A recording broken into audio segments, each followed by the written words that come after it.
Legenda Kelam Malin Kundang ini film yang rilis pada tahun 2025 disutradarai oleh Kak Rafki Hidayat dan Kak Kevin Raharjo, di mana ini salah satu film yang ngebuat gue penasaran pada saat rilis, cuma nggak kesampaian ya untuk bisa nonton di bioskop gitu, karena pada saat itu susah nyari jam tayangnya, tapi sekarang ada di Netflix. Dan semasa kecil gue tumbuh dengan cerita seperti ini ya. Dulu tuh kalau gua nggak salah ingat ada satu brand susu yang ngasih buku berupa cerita rakyat gitu. Pada saat itu juga gue sempat ada eranya di mana gue ngumpulin buku-buku tersebut gitu.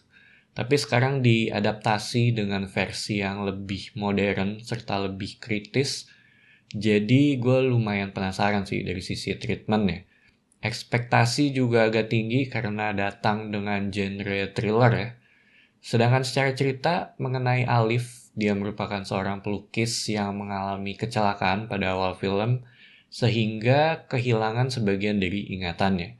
Dan tiba-tiba datang ibunya yang udah lama nggak ketemu, namun masalahnya dia tuh nggak ingat bagaimana muka dari ibunya.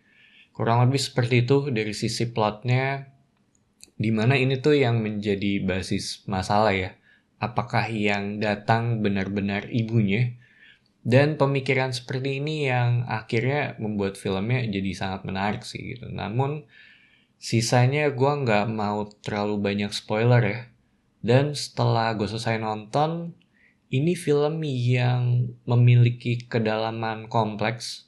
Sejak awal tuh kita disuguhkan dengan kisah Alif yang berada di dokter dengan memori yang belum sempurna. Keadaan ini tuh yang membuat Alif jadi unreliable narator dalam ceritanya. Ditambah hubungan dia dengan istrinya juga sedang berjarak, sehingga dimulai dengan titik di mana ada kecanggungan nih di antara kedua suami istri ini. Dan sejalan dengan cerita, kita tuh mulai tahu permasalahannya, kenapa mereka mulai berjarak, serta kondisi dari anak mereka juga ya. Bisa dibilang setup karakter ya. Baru dari itu mulai masuk nih ke bagian kedatangan dari ibunya Alif ini gitu. Dan selama mereka setup, mereka tuh nge-cover berbagai pertanyaan dasar gitu, seperti muka ibunya coba dilihat dari profile picture dan lain-lain. Cuma kalau misalkan gue ada di posisi tersebut, gue akan langsung tes DNA sih. Itu menurut gue langsung selesai ya. Secara pacing ini terhitung cepat karena durasi filmnya juga sekitar 1 jam 38 menit. Terutama bagian awal bagaimana mereka mencoba untuk nge-setup karakter gitu. Beserta keadaan mereka juga gitu. Cuma yang menarik adalah sejak awal tuh gue ngerasa kalau kayaknya nggak ada yang bisa dipercaya ya. Karakter-karakter juga punya opininya tersendiri gitu terhadap si Alif ini. Terutama dari sebelum kecelakaan ya. Ditambah istrinya juga, gue tuh kayak ngerasa dia kayak ya menyimpan suatu rahasia juga. Dimana jadinya ngebuat gue sebagai penonton nggak tahu nih harus percaya pada siapa. Mungkin salah satu yang netral adalah, atau mungkin satu-satunya yang netral kali ya, itu ada di sisi anaknya. Selama gue nonton, terasa unsur horornya ada di beberapa bagian yang ngagetin ya, dan serem juga. Soalnya selama gue nonton tuh, gue nungguin nih, di mana nih titik masalahnya tuh akan pecah gitu. Tapi begitu gue tahu, oh momennya terasa agak kurang ya. Dan gue tuh sebenarnya agak susah ya untuk ngomong film ini tanpa spoiler. Cuma pas kalian nonton pasti akan tahu sih bagian twistnya di sini gitu. Dan akan ngerti apa yang gue omongin ya. Walaupun gue ngerti dari aspek ironinya ya. Dan gue juga ngerti posisi masing-masing karakter dalam keadaan tersebut. Jatuhnya juga bukan benar dan salah, tapi kayaknya emang keadaannya seperti itu juga gitu. Ya terhitung dewasa.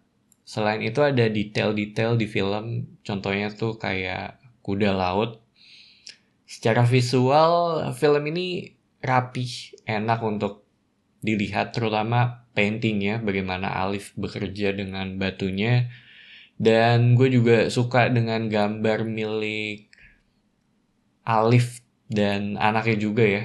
Walaupun itu agak unik dalam tanda kutip gitu. Sedangkan untuk sound design menurut gue ini nyawanya sih di film ini gitu. Dan soundnya tuh kayak memberikan nuansa horor gitu atau perasaan uneasy ke gue ya sebagai penonton gitu.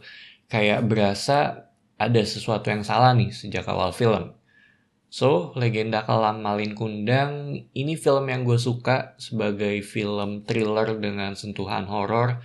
Ini menarik banget, pertanyaan kritis beserta jawabannya juga disampaikan di sini. Banyak metafor. Mungkin orang akan berasa apakah ini judul yang tepat untuk filmnya. Kalau buat gue sendiri sih gue ngerasa iya. Jadi itu aja opini gue untuk film ini. Thank you for watching. It's me Patrick signing off.